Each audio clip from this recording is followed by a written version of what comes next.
Bawaslu Provinsi Gorontalo melaksanakan rapat koordinasi membahas tentang pengawasan tahapan penyusunan DPK, DPTB, dan perbaikan DPT Pemilu 2019.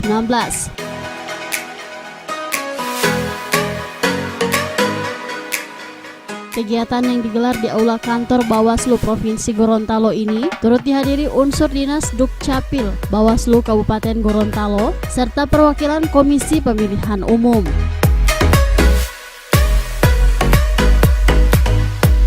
Rapat koordinasi ini diakui sangat penting. Selain berdasarkan surat dari Bawaslu Republik Indonesia, pertemuan tersebut guna memastikan berapa banyak masyarakat yang belum melakukan perekaman KTP elektronik. Rekomendasi untuk penambahan DPK menjadi DPT, maka jumlah DPT tetap yang bersangkutan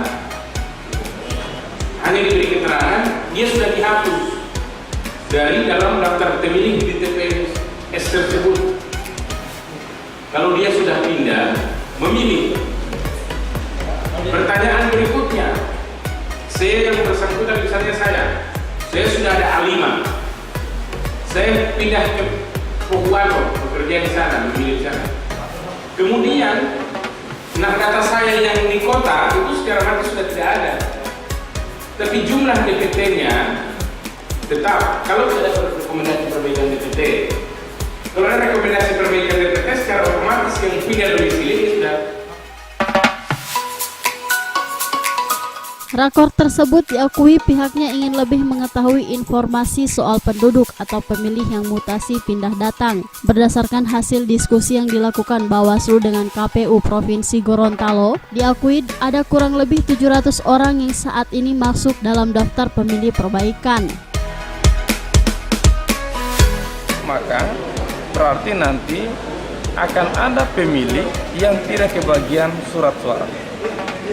Oleh karena itu, untuk mengantisipasi jangan sampai nanti ada pemilih yang mestinya harus menggunakan hak suaranya di TPS tertentu, lalu kemudian dia tidak bisa menggunakan hak suaranya karena surat suaranya sudah tidak tersedia.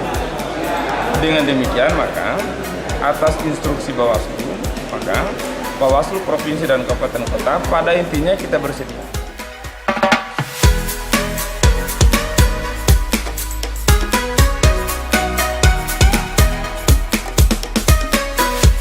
Pihak Bawaslu juga mengapresiasi terhadap seluruh Dukcapil yang terus berupaya menjalankan perekaman iktp di masyarakat.